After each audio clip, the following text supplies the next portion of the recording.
Can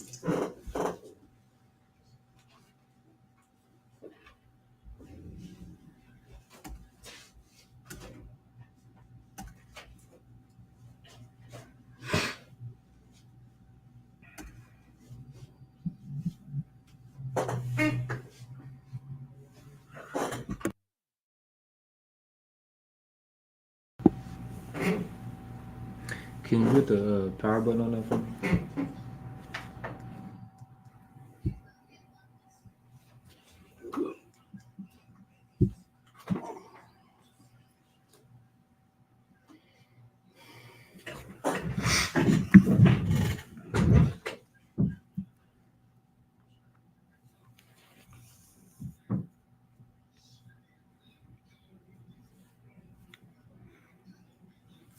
Hey, Shalom Israel. We'll get started in just a minute.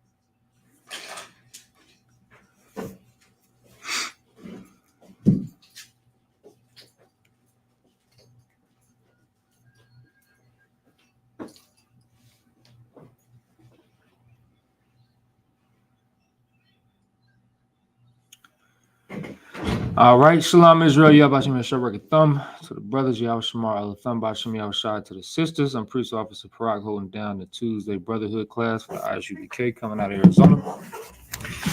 If you're watching online, we got classes every Tuesday through Friday from 7 to 9 p.m. And every Saturday we hold our Sabbath service from 11 a.m. to 1 p.m.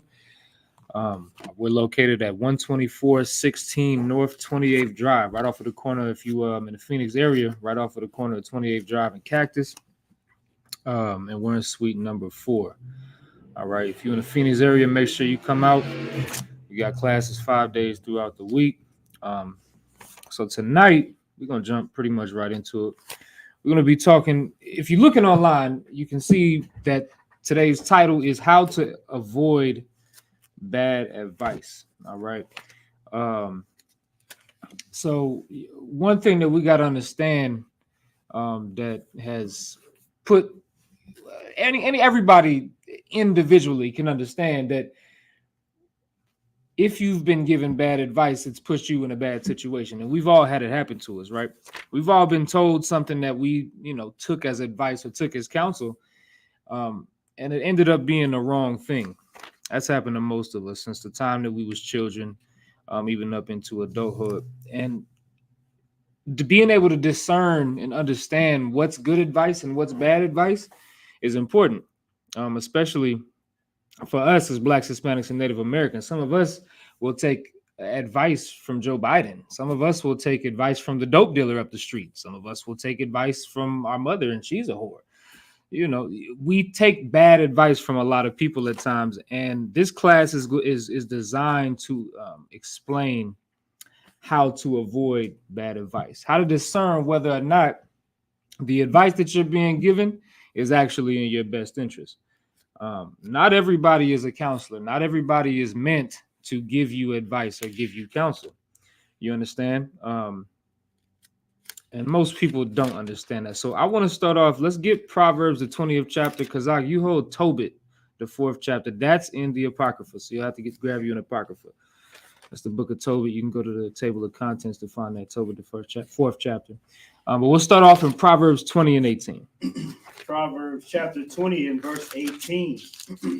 Every purpose is established by counsel, and with good advice, make war. So this is what I want to lead this class with, because y'all got to understand something.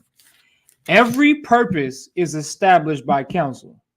I want y'all to understand that that's the God's honest truth, meaning there is nothing that you do that goes without counsel, meaning somebody told you or gave you advice to do this thing, or you gave yourself the advice to do it. And we're going to talk about that tonight too. Sometimes you shouldn't listen to yourself. Sometimes you don't know what the hell you're talking about, and you don't know how to make good decisions, although you try to take counsel of your own mind. But regardless of the matter, no matter what it is, every decision you make is based off of counsel. You took advice from somebody, you saw something on a movie, and you decided you was going to act that way. You heard something in a rap song, you decided you was going to act that way. Well, guess what? YG gave you counsel when he made that rap song, and you followed it. Right. And that's how you treat women now. You understand? Or it's just something that you came at, with your own devices and you gave yourself counsel. But there is not a thing on this earth that you do or perform that is not established by counsel. We just read it in the book of Proverbs. That's King Solomon, the wisest man ever lived beside Christ. He's telling you this, not me. You understand? And then he goes on to say, and with good advice, make war. You got to understand, when we go into the book of Esdras in the so-called Apocrypha, right? The scriptures say that life is war. Every single day you're fighting. And a good way to understand that is every single day you're fighting whether or not to make the right decision or the wrong decision, to do the right thing or the wrong thing. Every single day, every waking moment that you're alive, that's the decision that you have to make. Even Moses said it. Moses told you that I set before you, before the angels in heaven, life and death. You could choose death, but you can also choose life.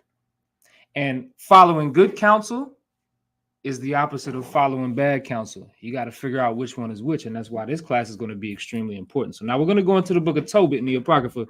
Give me Tobit chapter 4 and verse 18. Tobit chapter 4, verse 18. Mm-hmm. Ask counsel of all that are wise. Ask counsel of who? All that are wise. Go ahead.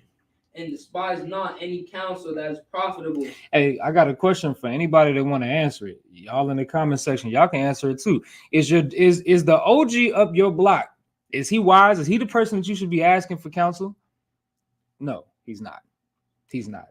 The OG up your block that used to kill niggas, you understand, and still banging his set at age 50, out every morning drinking a goddamn 40 ounce. He's not wise. He's seen some things, and sometimes that makes people wise, but only under the right conditions. He still wants to be a blood. He still wants to be a crip. He still wants to be a gangbanger. He gonna tell you how to deal with thugs when we gonna tell you we not dealing like that. You're not gonna operate in the way that the world wants you to operate. But your OG, he gonna tell you how to deal with women, huh? When he has, what's the word that I'm looking for? When he's, I'm trying to make this to where it's not YouTube sensitive. I'll just say it like this biblically, right? He's made a whore out of every woman that he's ever dealt with, and he's gonna teach you how to do that. You understand? I was listening to this song the other day, Old English, right, by The Game, and he was talking about how his OG used to let him at age 11, 12 kill the corner of his 40-ounce bottle. I'm like, that's the dude that you looking up to? He wants you to get drunk at age 11, 10. That's who you think is going to teach you the right thing? See, you seeking counsel from the wrong type of people. And what you got to understand is you have to seek counsel of them that are wise and despise not any counsel that is profitable. See, this is another thing. If somebody could hold for me Isaiah, the 30th chapter, right, in Isaiah, right? A lot of us despise profitable counsel. That's our problem. Like things that are actually good for us, we don't want to listen to them. If somebody tell you, hey, you got to go to school and make good grades, well, I don't want to listen to that. But if somebody tell you, hey, this is how you can make money without going to school, I know how to get you to where you can sell enough dope, you'll never have to go to school. And that's how somebody that you're going to look at that and be like, this makes more sense. It makes more sense. It's easier, right? But you despise the one that's going to tell you, hey, go to school and make them grades. Get you in a profession that's going to pay your bills and set your family up, right? We're going to tell you, don't throw that woman away. If she don't whore on you, you laid down with that woman. Now you got to keep her. You understand? You got to keep her. You got to make sure that you take care of that woman because you laid down with her. But you want to hear, she give me mouth every day. So I want to just throw it away. I don't want to have to deal with this. So you despise the counsel that is actually profitable, the thing that is going to cause you to serve the Most High and be and remain respectable and have integrity. You don't want that though. So let's get Isaiah the 30th chapter. I just wanted to bring those out in the beginning of this class so everybody can understand the difference between good and bad counsel. But we're gonna get examples. We're gonna get what the Lord say. Let's get Isaiah the 30th chapter in the first verse. Woe to the rebellious children, saith the Lord, that take counsel, but not of me. Right. The Most High say, woe to the rebellious children. They take counsel, right? They'll take advice, but they won't take it from the Most High. The Lord told you women that you are not allowed to leave your husband as long as he lives. As long as he lives. The only thing that can separate you from your husband is death. But he lost his job. Now you want to leave him. Why? Because your girlfriend, your homegirl told you, oh, that nigga, you can get you a better nigga. That's what she gonna tell you. And you, wife. Right, huh? Or he got another wife. This man went out and got him another wife, and now you like, I'm gonna listen to my homegirl. My homegirl said, you could get you a one woman man. There's plenty of men out here, which that's not true. We all understand that. It's very hard. It's very hard to find a one woman man. One woman and other men, man. Right.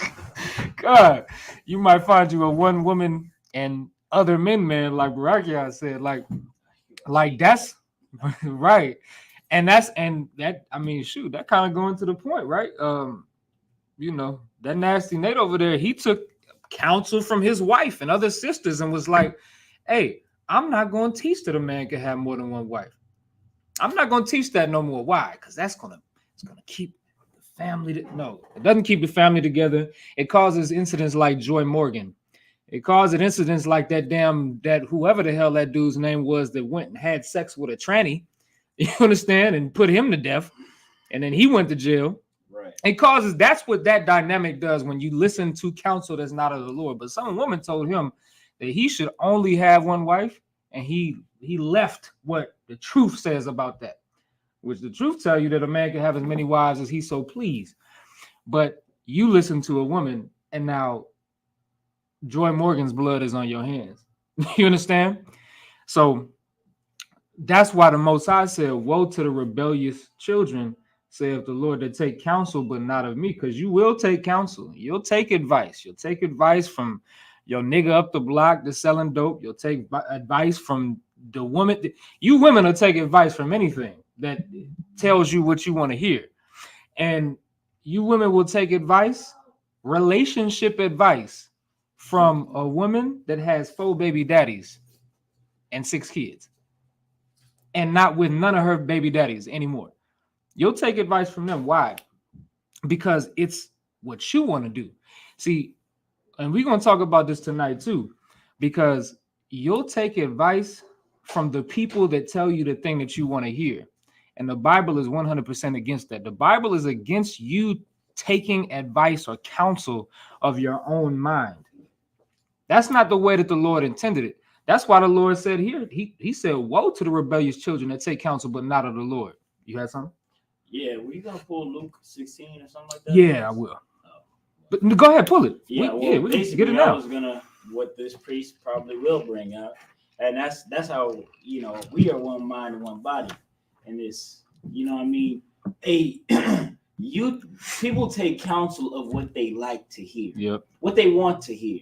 And that's why priests, so-called pastors and so-called Catholic priests are excelling and on top today, because they tell you sweet lies that you're willing to hear and that you love to live, instead of the harsh truth that you have been wrong most of your life. And it's going to take work to get your life together. Not a magic saying, oh, I accept Jesus Christ in my heart. Not some holy water.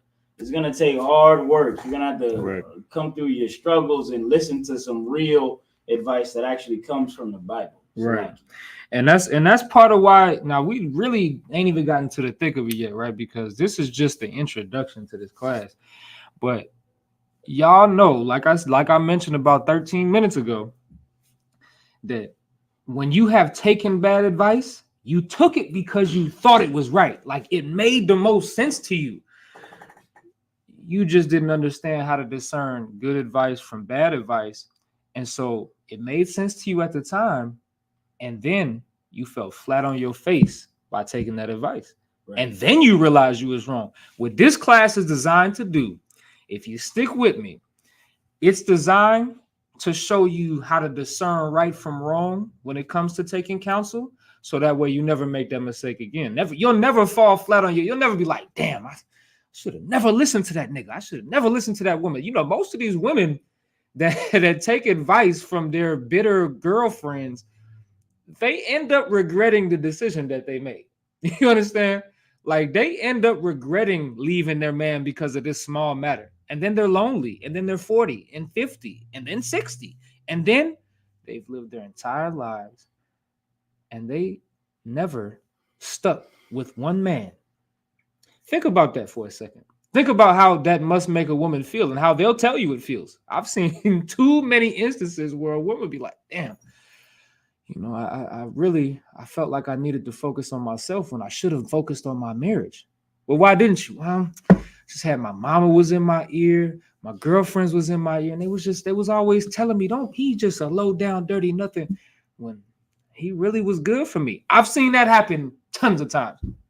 But you're taking counsel of women and not taking counsel of the Lord. When the Lord tell you to stay with that man until death do you part.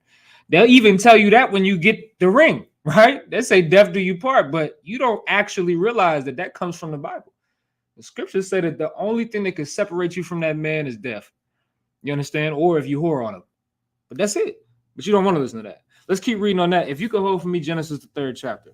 But we can keep going on Isaiah 30 and let's come. Saith the Lord that take counsel, but not of me, and that they cover with a covering, but not of my spirit. But they cover with a covering, so they covered them. And now it's hard to understand when you don't know the Genesis breakdown. But just so you can, I'll throw it at you to try to make it plain upon tables. But the covering that you cover yourself with, that's the protection. All right. But you're not taking the Lord's protection. You're taking your girlfriend's protection. You think she protecting you. You think that she is protecting you by telling you got to leave that nigga. Oh, man, he played a game all day. You're not even willing to suffer your husband. And for some of you brothers too, you understand? You're not willing to suffer your wife because she got a mouth. You chose that woman. You laid down with it. What you want to put her away? Well, that's what you chose. You chose that woman. So now what y'all got to do is y'all got to work it out. But you're not taking the covering of the Lord that's going to tell you that. The Lord tells you that you got to work it out with your spouse. But your homeboy going to be like, hey, man, fuck, excuse my language, F that B. You understand? Don't do, man, kick her out. That's the Lord tells you what? If you get another wife, you cannot diminish from the first one. So, but your homeboy gonna be like, hey man, get rid of her completely. Right. Give her a bill of divorce when Christ said from the beginning it was not so. So my point is that you taking the wrong type of counsel and you not taking the covering, the protection. You think that your boy is trying to protect you or your homegirl trying to protect you by telling you to leave your spouse. But in all actuality, the Lord's protection would keep y'all together and y'all would fix the problems that y'all got with one another. Right? Let's keep reading. Verse 2. Or Salaki, the end of verse 1. Salaki. Salaki. And that cover with a covering, but not of my spirit. Mm-hmm. That they may add sin to sin. And that's what y'all do. You add sin to sin. You go to somebody because you sin. You go to get some counsel from somebody because you got a problem or something that you're not doing it right. The person that you getting counsel from is going to add sin to sin. You understand?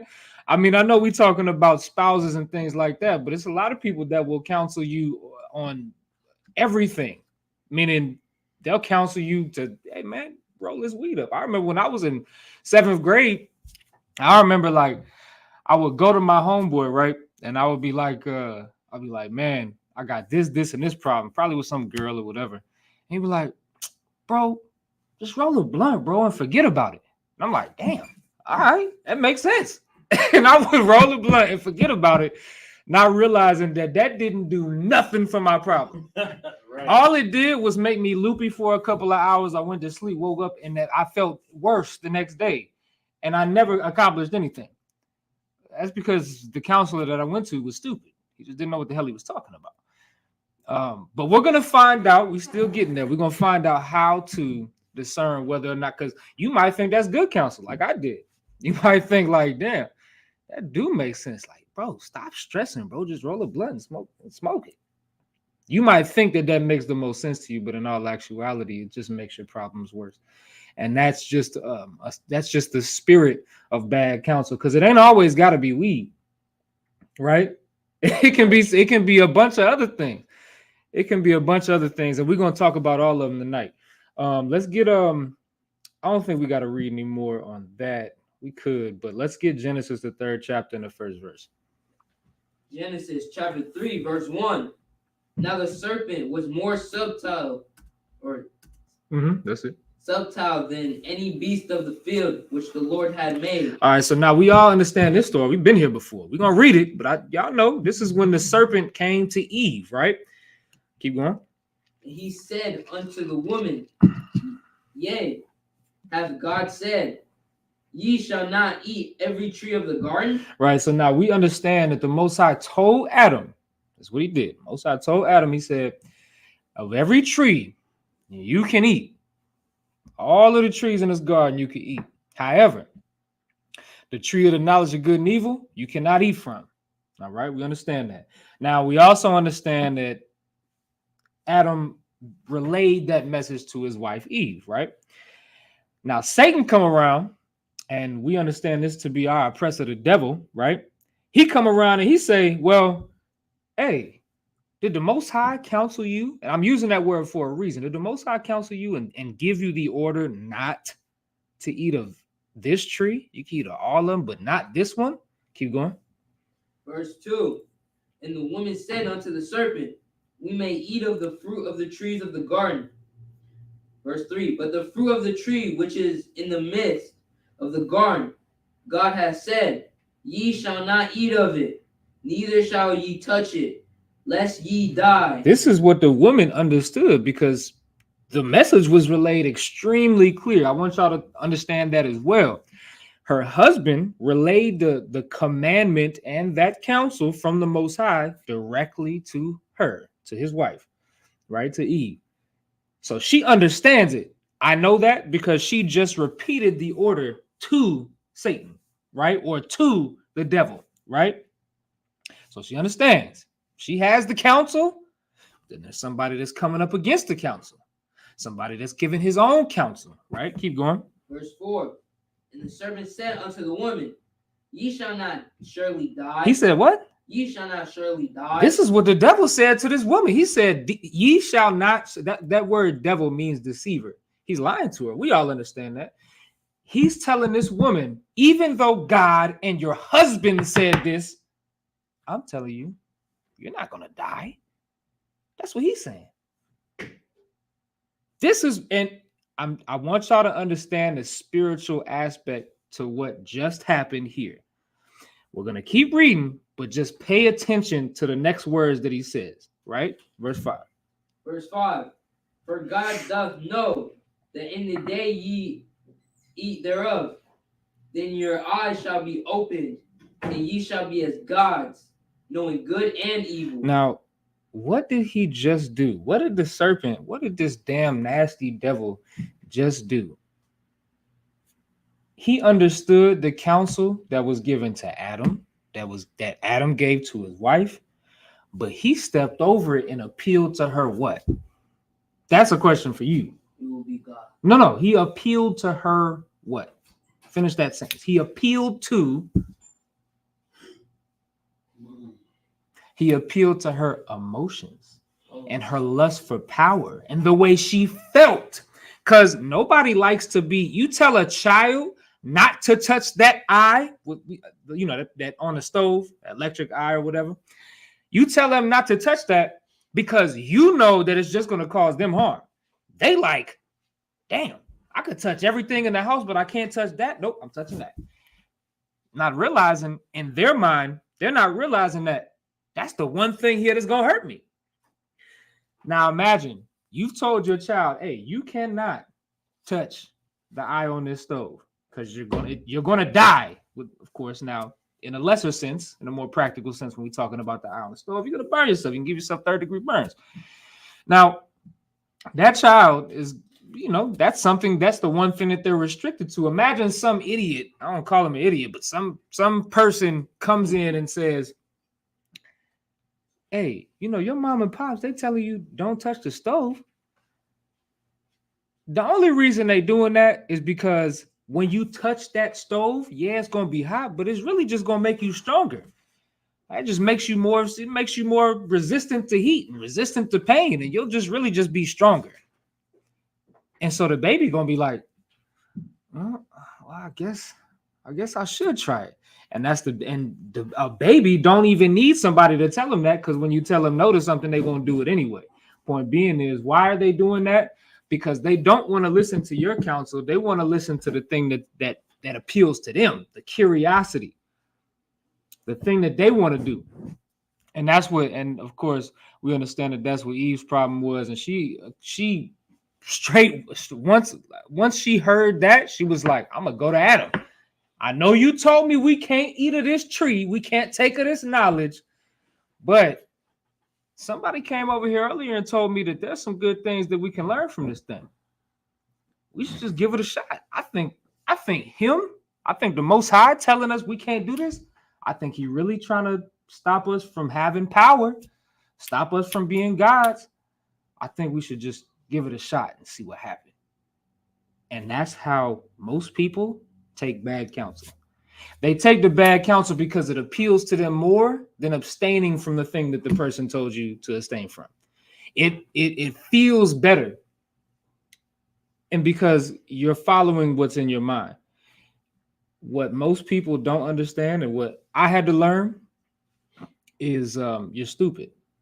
You just have to realize that without good counsel and without counsel of the Lord, you're just dumb. You don't know nothing. And I'm not saying that. Guess where I'm getting this from? I'm getting this from the Bible. What do the Most High call the children of Israel? Sheep. And what are sheep? About the dumbest goddamn animal that you can find on the face of this planet. Why? Because we go here. If we hear it, if our shepherd tells us to go here, we go here. Even if it leads us over the cliff. Even if we see multiple sheep in front of us, out of the herd, just falling over, like, damn, I think they falling off of this cliff like 1,000 feet, just dying. But that's where I'm being told to go. So I'm going to go that way. We'll go here. We'll go there. Go ahead, Sluggy. No, if I could just paint a metaphor to further illuminate your point. Imagine like a child. You tell a child, you're the parent. You tell your child, do not go in nobody's house. If somebody's offering you candy, do not take it. Things like that, because you know that these are things that will destroy your child. Yeah. You know what I mean? If the child survives, they may or probably will be forever changed. Mm-hmm. Now your child, but think about it again from your child's eye. Your child is going to encounter some weird old stranger in an alleyway, and he says, hey, little kid, you want some candy? Just come down here, get some candy. The base nature of the candy is to appeal to their stomach. Right. Candy, I love candy. Yeah. And that's what you do. That's what we do. We like smoking. We like having illicit relationships with men and women. And so we do not listen to the harsh reality of what could happen if we do this, irresponsibly. Do it in a way that God would not condone. And so that's what you should see. You should see it like you're a child. You're a child, and you are being baited with candy and bubble gum and dumb little things that if you take them, they will kill you. Right. You know what I mean? So yeah. No, damn right. And that's the point. You just have to understand that the thing that feels good all the time ain't always the right thing. It's just not. Um, and so in your analogy and in the same, in Eve's analogy, it's the same thing. The idea of power felt good. The idea of having a stomach, full of candy and having that sweet tooth, that feels good until you get the repercussions. You know what I'm saying? Until you find out that that candy was only a bait to get you into some sort of child sex trafficking thing that you can't get yourself out of. Right. You understand? Or in Eve's condition and Adam's condition, until you realize that that power that you were seeking after, you were going to lose all of the power that you really had in the first place. You're going to lose that because you were seeking something else, because you're taking that counsel from the wrong counselor. Because anybody can call himself a counselor. Satan or the oppressor, whatever you want to call it, right? That serpent counseled Eve. It's like, did he tell you that you're going to die? Nah, he just saying that because if you actually take hold of this knowledge, you'll be more powerful. You'll be gods. That's the only reason. That was counsel. It's just bad counsel. It was the wrong counsel. It was deceitful counsel. Let's get Ecclesiasticus in the Apocrypha, the 6th chapter. Let's get that. And then a brother put in the chat, I'll read it. But a brother put in the chat, he said Jeremiah 4:22. So I'm going to pull that precept while y'all getting that. Jeremiah 4:22. It says, "For my people is foolish, they have not known me. They are Scottish children, and they have none understanding. They are wise to do evil, but to do good they have no knowledge." That's exactly what it is. That's an excellent precept. Like that's a good precept to be able to understand why we act this way. Why we'll take the counsel that makes us feel good and not the counsel that's best for us. Because we're like children. You understand? We're like sottish children, right? And we don't have any understanding. That's an excellent precept, Mark. That's an excellent precept. All right, let's get Ecclesiasticus in the Apocrypha, chapter 6 and verse 32. Ecclesiasticus chapter 6, verse 32. My son, if thou wilt, thou shalt be taught. And that's what we got to understand. You got to be taught. Like even Paul says, before you can become a teacher, before you have real knowledge, you have to be taught. And you have to be first taught again. Because especially out here in America, you have been taught wrong. And you have been given bad counsel your whole life. They taught you the history wrong. They taught you the Bible wrong. They taught you how to treat one another wrong. You got to be taught again. And that's why this is something that we have to apply now as we're coming into the truth and coming back to this knowledge, right? My son, if thou wilt, thou shalt be taught. You have to be teachable, right? Keep going. And if thou wilt apply thy mind, thou shalt be prudent. And you just got to think a little bit, like apply your mind. I like what you said, turn your brain on. You're gonna have to turn your brain on, and that is something that most people have left. Most people now, especially in 2024, turning your brain on is like, what are you talking about? Because everybody's on autopilot. We just living, existing. Right. But you gotta think. I remember my pops when I was growing up.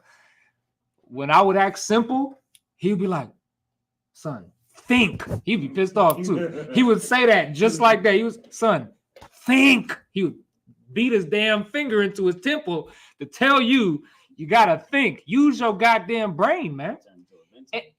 And so, right, but think about it, right? Like, okay, most of the time when you get in counsel or you counseling yourself, meaning you're telling yourself this is how you should handle this situation, you're not thinking for real.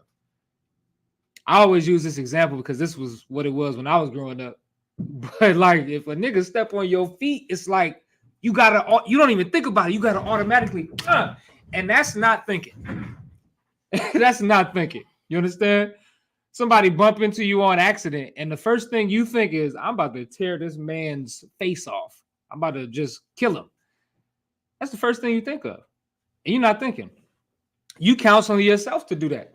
Well, that goes for any other way that you get counsel, and you just, because you feel in a certain way and you in your emotions and your feelings, it's like, I gotta go with this because this is what feels right. But let's keep going. But I'm just gonna show y'all. Y'all gotta apply your mind. You gotta start thinking. Use your brain. Keep going. Verse 33. If thou love to hear, thou shalt receive understanding. Mm-hmm. And if thou bow thine ear, thou shalt be wise. Right. You gotta bow your ear. You gotta love to hear. You have to not be like what we read in Isaiah the 30th chapter. They don't want to hear reproof. They don't want to hear correction. They just want to hear the thing that they want to hear. But if you love correction, if you love to hear, then you'll receive understanding. And if you bow your ear, meaning you give credence to what somebody wise is saying to you instead of being defensive.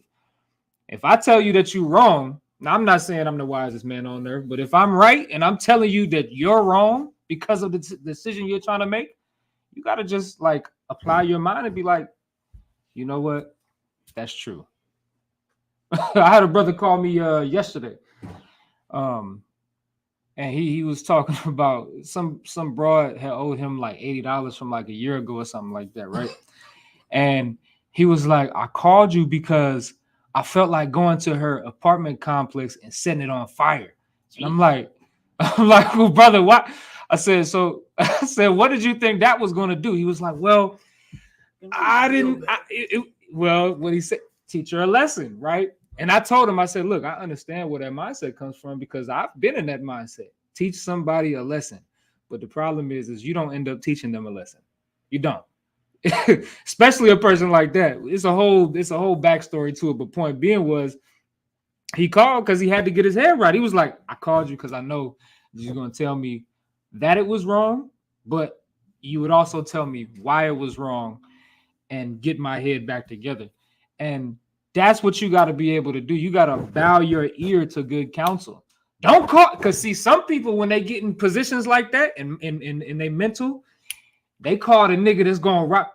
Nigga, I'll pull up with you. Let's do it together. That's who most people want to call. That's what they'll do. They'll call the person that's going to hype them up and, oh, $80, man, let's go burn her whole shit. Like that's what most people will call somebody like that. But it takes somebody that's willing to hear that counsel, a wise person, to call the person that's going to get their mind right. So let's keep reading.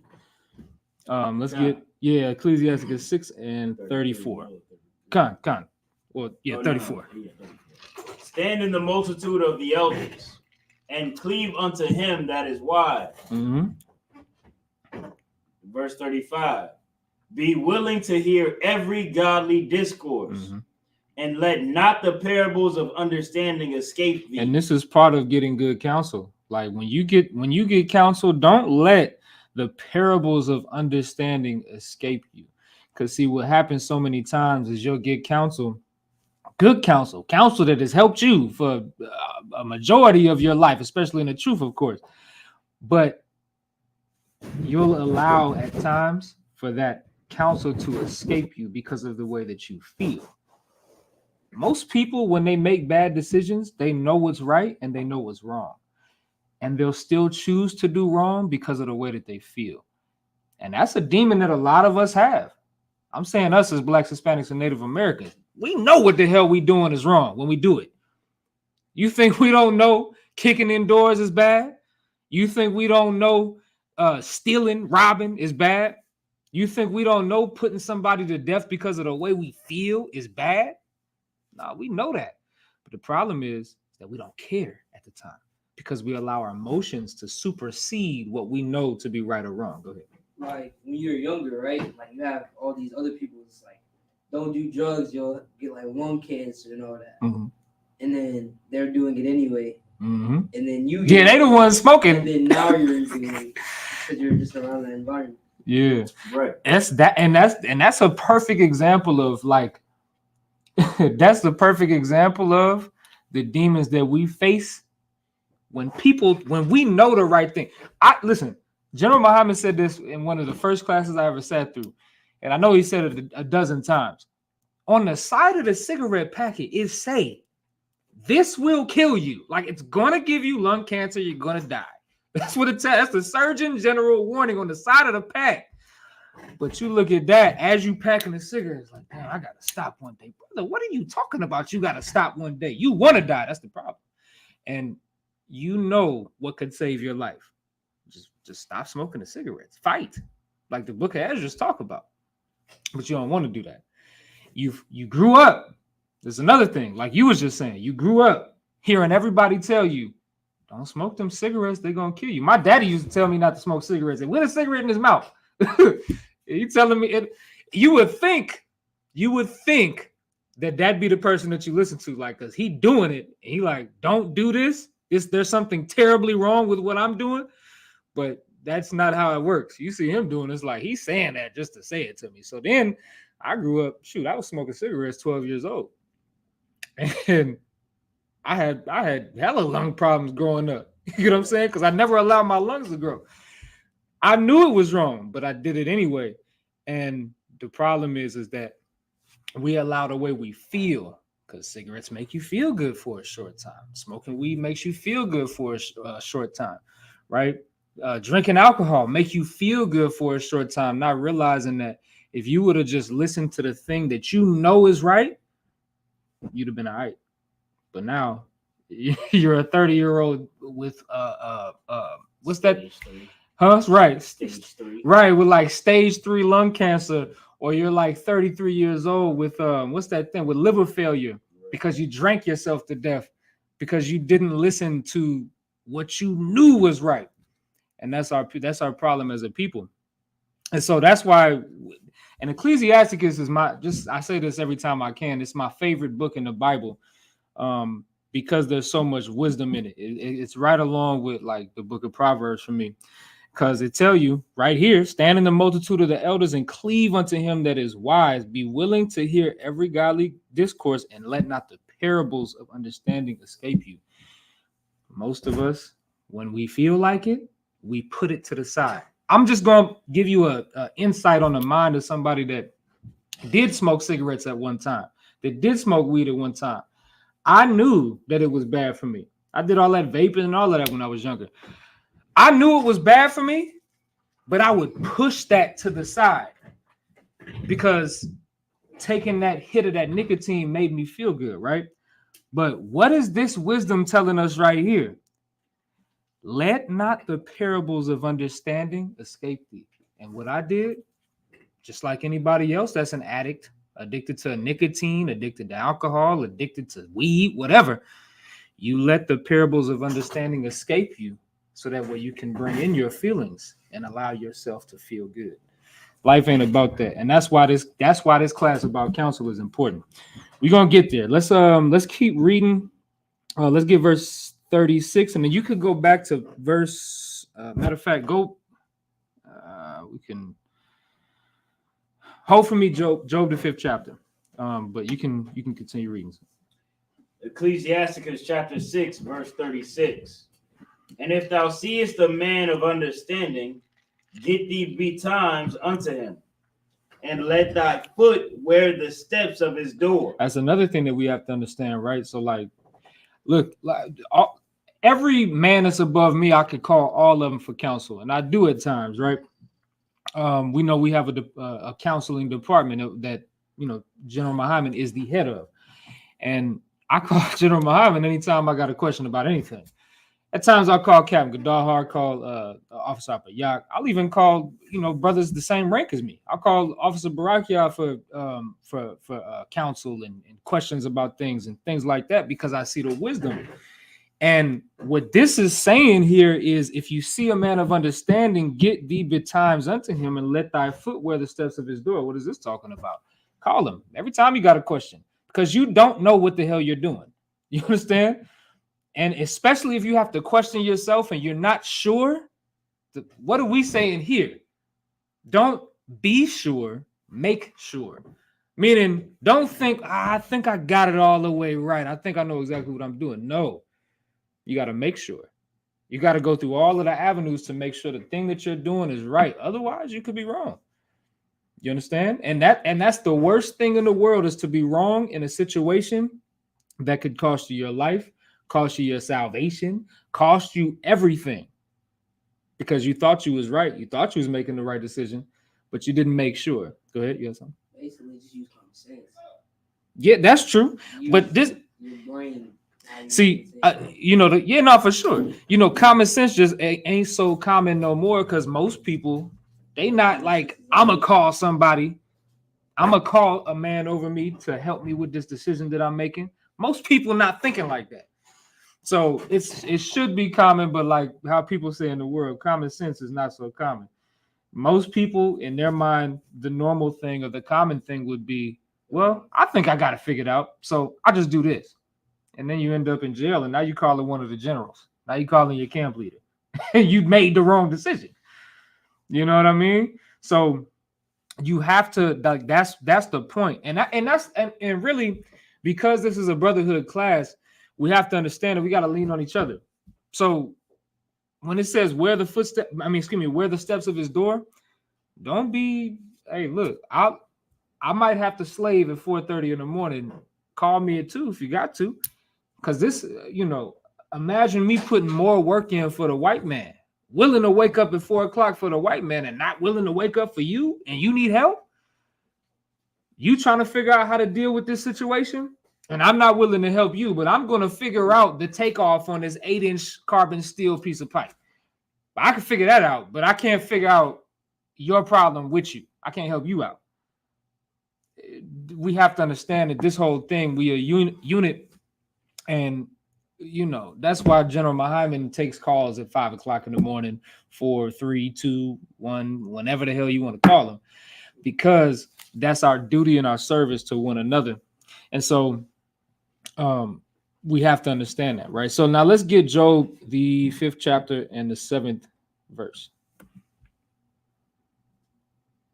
So Job chapter 5 and verse 7. Oh, Job chapter 5, verse 7. Yet man is born unto trouble, as the sparks fly upward. Mm-hmm. Verse 8. I would seek unto God, and unto God would I commit my cause. See, and this is something that we have to understand, right? It said, I would seek. Now, he said, man is born unto trouble. We know this. We quoted it a million times in the past hour, right?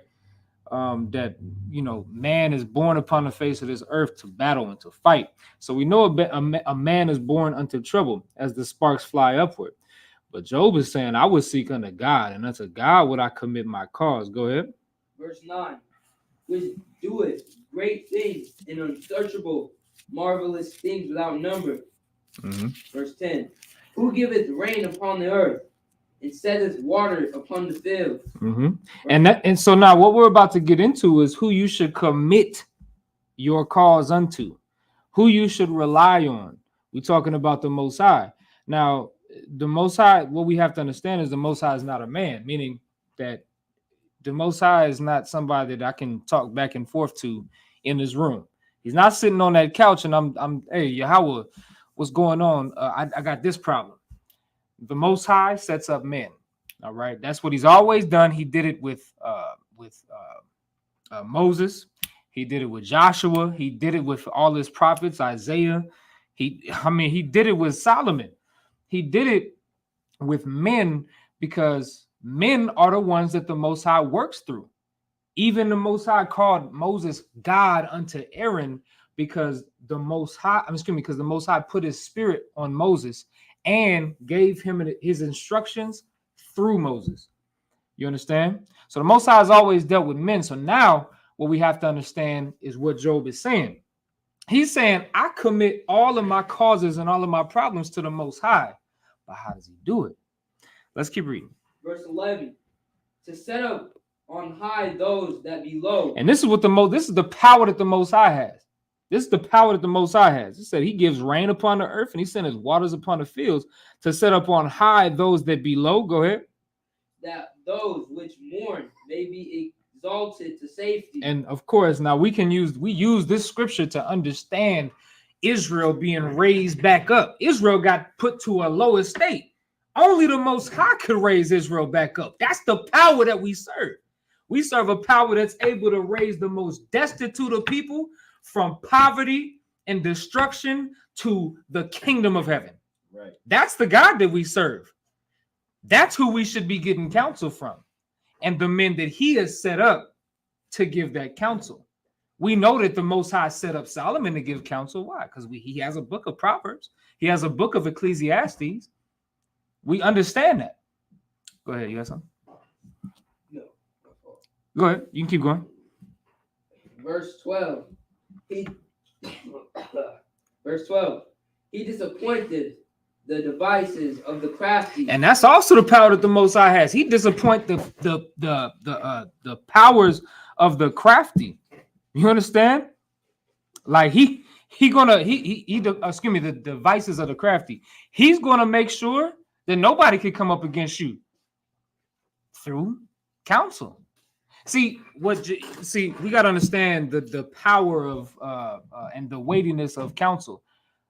I've been given some counsels, and Captain Zaria could tell you this. Any brother that gets counsels from the generals and from brothers above them, sometimes you get counsel or what we can call advice that you don't agree with. We probably have all been there. However, it ain't about whether you agree with it or not, because agreement means what? This appeals to my emotions. This is what I want. And it ain't always about that. Sometimes you get counsel that you don't agree with, and you just say kind of the one kind of, you let it play through, and it was the right thing. You know why? You know why it was the right thing? Because you let it play through? Because that was not counsel from an officer, a captain, or a general. It was the counsel from the Lord that passed it through that man to give to you. And when you start to think about it like that, like I mentioned Captain Tazaryak earlier, he said he's never received any counsel, whether he agreed with it or not. He never received any counsel that led him the wrong way. And he was like, he said this, he was like, sometimes it didn't make sense, like how this was going to work, but he just did it. And it worked. It's damn near like if you've read in the Book of Kings, where Solomon he used his authority. There were two women that they both had babies, right? And one no, I don't think they both had babies, but one rolled over the baby, right? And she basically smothered the baby in her bed. And the other lady, I think one was a prostitute, and then the other one was just a sister that had a child, right? And then the prostitute was trying to lie and say, well, the baby that's still alive, this is my baby. So it was two babies, so like it. Solomon said, well, okay, if y'all both can't agree on whose baby this is, just cut the baby in half, right? Just cut the baby in half. Which of course would mean the baby would die. The true mother, the mother that was actually the mother of that child, said, no, she can have the baby. Let the baby live. And Solomon said, okay, that means that this is her baby. That was based off of his discernment and his ability to counsel. That don't make no goddamn sense if you look at it from a carnal point of view, because you'd be like, what do you mean cut the baby in half? That just means that nobody gets a baby and that you kill an innocent child. In all retrospect, what Solomon was doing was he was using his spirit of discernment that he got from the Most High to give the rightful mother her child back. And so what I want everybody to understand is that counsel don't always make the most sense. You understand? It don't always make the most sense until you allow it to just come to its fulfillment. You understand? Let's keep reading. What verse you left off at? 13. Keep going. Verse 13. He taketh the wise in their own craftiness, and the counsel of the froward is carried headlong. Mm-hmm. Verse 14. They meet with the darkness in the daytime, and grope in the noonday, as in the night. Verse 15. But he has saved the poor from the sword, from their mouth, and from the hand of the mighty. This is all in the power of the Most High. So why am I reading this? Now, you could skip down to the 12th chapter of Job, so we're going to read something else. But I want y'all to understand why I'm reading this. This is the power of the Most High. You're not talking to men when you get counsel in the ISUPK. That's not who you're talking to. You're talking to the mouth of the Most High. And that's what Moses was. Moses was the mouth of the Most High. He delivered the law, statutes, and commandments. That's why Christians call it the law of Moses, when really that's the law of the Most High, but they call it the law of Moses because he delivered the law of the Most High. And that's what you're dealing with when you get counsel from men of the Lord. When you get counsel from men of the Lord, you're dealing with the Most High directly. You just don't realize it. And that's why I want y'all to understand how to avoid bad advice. You get bad advice from people that are not giving you counsel of the Lord. Remember, we read in Isaiah the 30th chapter, woe to them that take counsel, but not of me. When you're not getting counsel from men of the Lord, you're taking counsel, but not of God. That's what you're doing. You don't realize it because it sounds good to you, but you're going to find out shortly that what sounds good and what feels good is not always what is actually good for you. Let's get Job 12 and 16. Verse 16. With him is strength and wisdom. The deceived and the deceiver are his. And we find this all throughout the Bible. The deceived and the deceiver are his. It's talking about the Most High. The deceived and the deceiver are his, right? Because everything belongs to the Most High, right? Verse 17. Verse 17.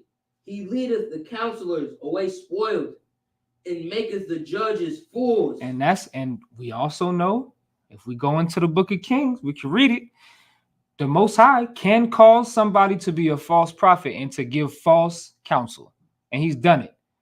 The Most High has caused a lying spirit in the mouth of his prophets. He's done that. That's who you're dealing with. That's the Most High God that you're dealing with. And you got to be able to discern what's right and what's wrong. Let's get Ecclesiasticus, the 37th chapter. All right, that's in the Apocrypha as well. Ecclesiasticus, the 37th chapter. We're going to understand something about this because counsel is extremely important. It's what you do to make your decisions. You don't fall upon your own understanding. You don't think anything. And that's something that we that we doing here. We don't have opinions as soldiers. We just do the things that we know, right? So let me get Ecclesiasticus, the 37th chapter and the 7th verse. Ecclesiasticus chapter 37, verse 7. Every counselor extolleth counsel, but there is some that counseleth for himself. Mm-hmm. Verse 8. Beware of a counselor, and know before what need he hath. What? Read that part again. Beware of a counselor, and know before what need he hath. See, not everybody is a counselor. Not everybody has your best interest, right? And this wisdom here says every counselor extolleth counsel, but there is some that counsel for himself. Beware of a counselor and know what need he hath, for he will counsel for himself. Not everybody has your best interest. And I want y'all to understand that you women that out there getting counsel for, your relationship issues with your friend who's like baby mama number 5 and has 7 baby daddies, she's only counseling you like that for herself because she wants you to be miserable with her. She wants you to leave this man because she needs company. Right, she needs company. She's counseling not for you, she's counseling for herself.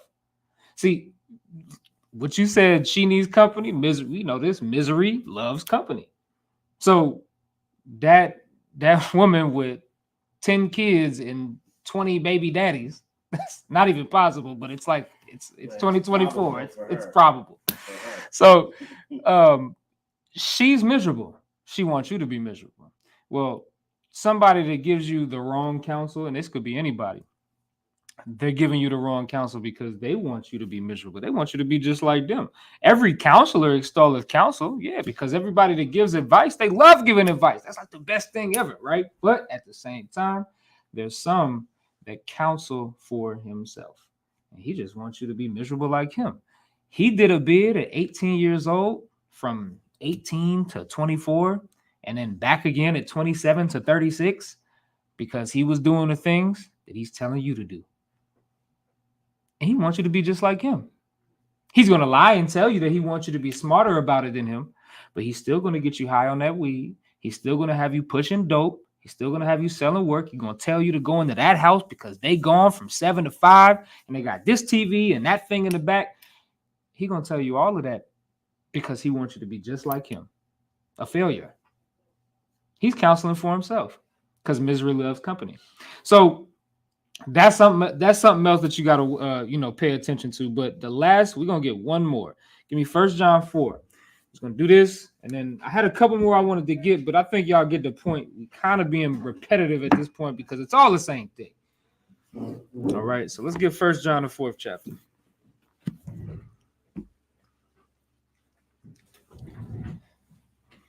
First John comes it's like right before Revelation. You got Revelation, I'm going backwards. You got Revelation, you got Jude, and then you got the Peters, and then you got the first Johns, I believe. First, second, and third John.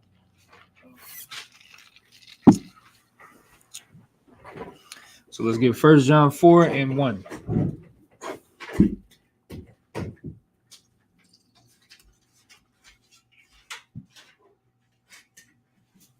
First John chapter 4, verse 1.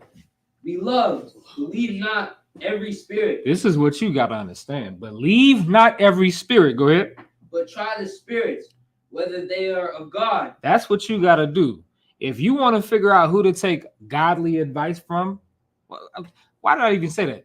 Forget about godly, just advice, because the only advice or counsel that you should be taking is of the Most High. That's the only counsel that's going to help you.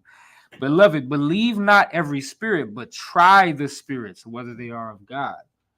That's what you got to do. What does trying the spirits look like? See, well, what kind of track record this dude got? He trying to tell me about how to do this, that, and the third.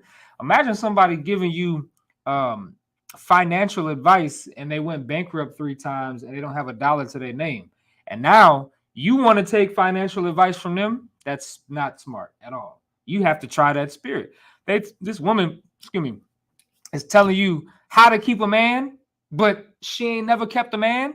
I don't think you should listen to that because the Bible is telling you try the spirit to see whether they're of God. Believe not every spirit. Good. Hold up, brother. What you just brought out is super heavy because every woman talks to single women on how to get a man. Right. And they're only going to teach you how to be single. They're only going to teach you how to be like themselves. Right. How they are right now. That's the only thing they can teach you. Right. How they are. They can only give you the wisdom they have. Girl, if he don't do this, then you do this. And that's why she's single. And that's why she's single. Because he didn't do that and she did this and then he left because of that. Yeah, he left or she left and all that. Right. Or she left. Right. You're gonna need to just look at him. Just get a good. And this is why the Bible says, look at who's wise. Right. Look at them. See, like, who got a good, stable life, a stable marriage, rearing up good children, and XYZ. It doesn't have to be strictly financial. Rich people have terrible families. It's about where you want to be. You want to be rich and filthy and a degenerate. You will look at Jeffrey Epstein and all those people. Right, right. But if you want to have like a good family, a good, have a good wife, build a beautiful relationship and things like that in a beautiful community, well, then you better find somebody who's already done it. Right. You better find somebody who already knows how to do it. Right. That's wisdom, brother. That's the only way to get it. But if you follow the advice of your stupid, dumb, hoe friends, well, then you're gonna be a stupid, dumb hoe. I'm sorry. Right. Like if you want good, if you are, and it ain't nothing wrong. I'm gonna come to you in a second. Ain't nothing wrong with getting counsel from women, and this is what I mean when I'm talking about. In the book of Titus, it talks about how the aged women teach younger women. Like they're going to teach the younger women how to be a good wife. I can't teach you how to be. If I was going to teach a woman how to be a good wife, I would just tell her, shut up. I'm not good at teaching women how to. Now I do got classes on it, but however, if I was just going to talk to you one-to-one, I'm going to tell you, hey, for that man, just shut up. Just, make them breakfast, lunch, dinner, make them some money and shut up. Now, a woman that is in a position of a wife that is providing for her house, being Proverbs 21 woman and shutting the hell up on her own, She could tell you the inner workings of how to be a wife, because it's some magic that these women could work. You understand that? I don't know. It just happens to me. I don't know how they do it. But what I'm telling y'all is that women can teach other women how to be good wives, but you just got to know who the hell to talk to. Talk to Tazaliah. Talk to Thaliah. Talk to Mariam. Talk to Yaquar. Talk to these sisters in here that have solid husbands. I'm only naming a few because I'm not about to go down the whole list. I could. You said the hall list. The Hall of Fame. The Hall of Fame.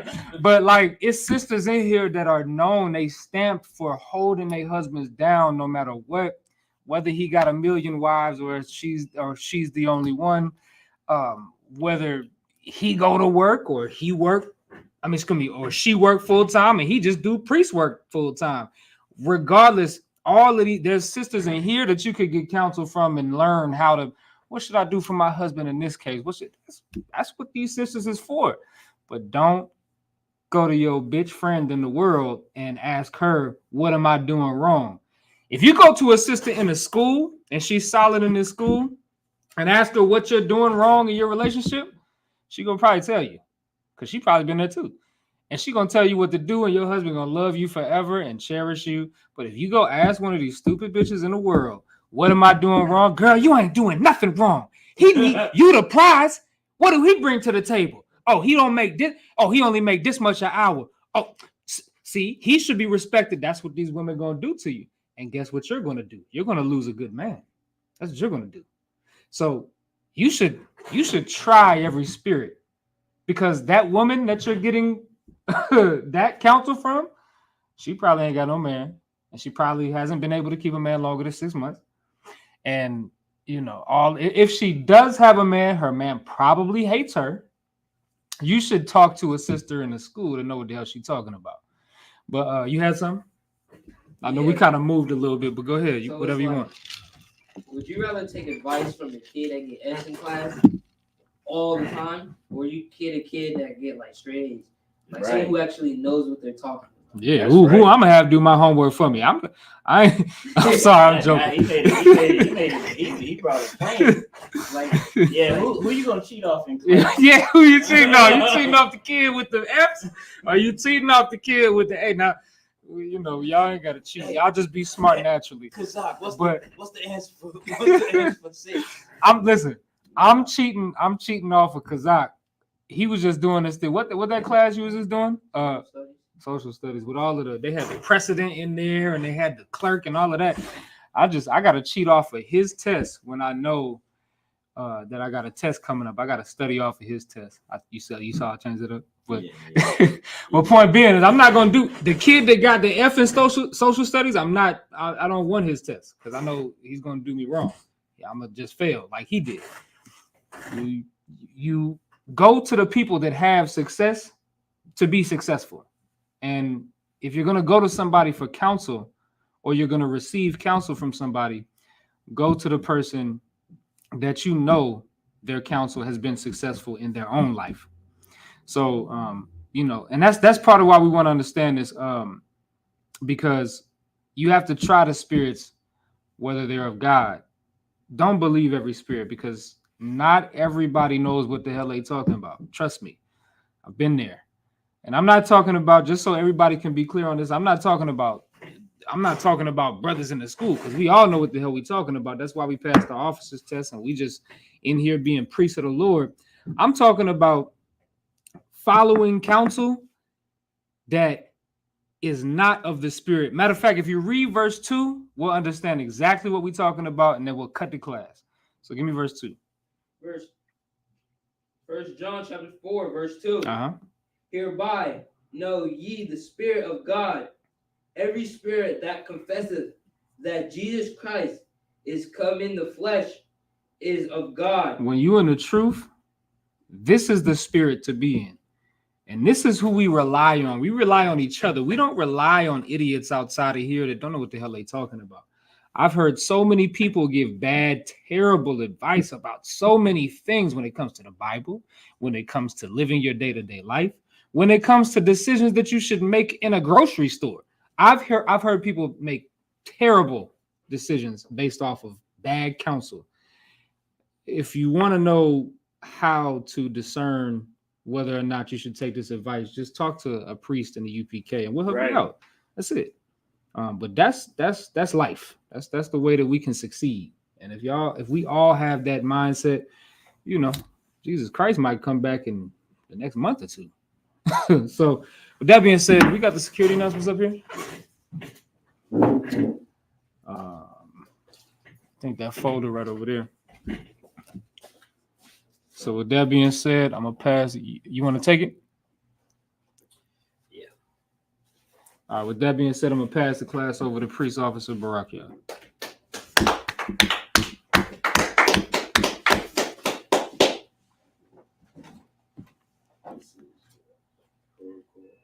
Okay. Yeah. Top left, black folder. It's one of those two.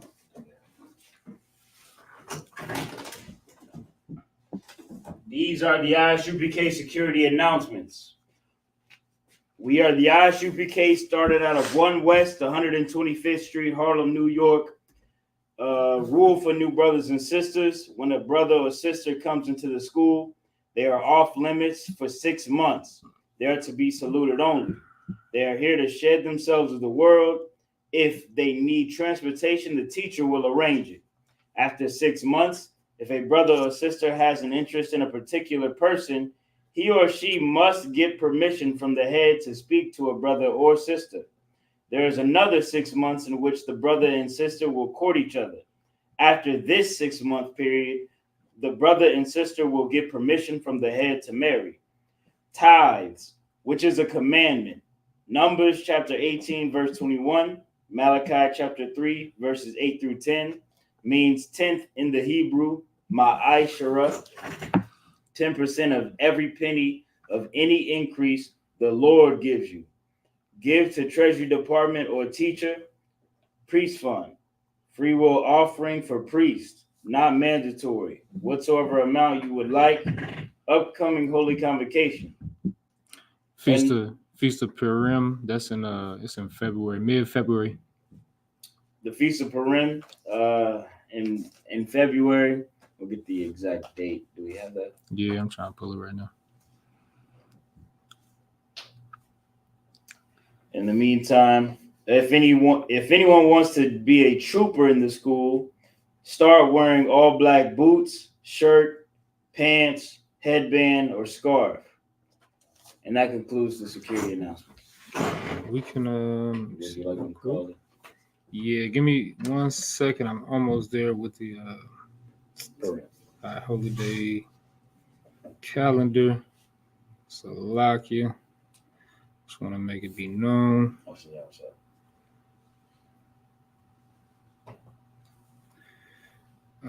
So lock you.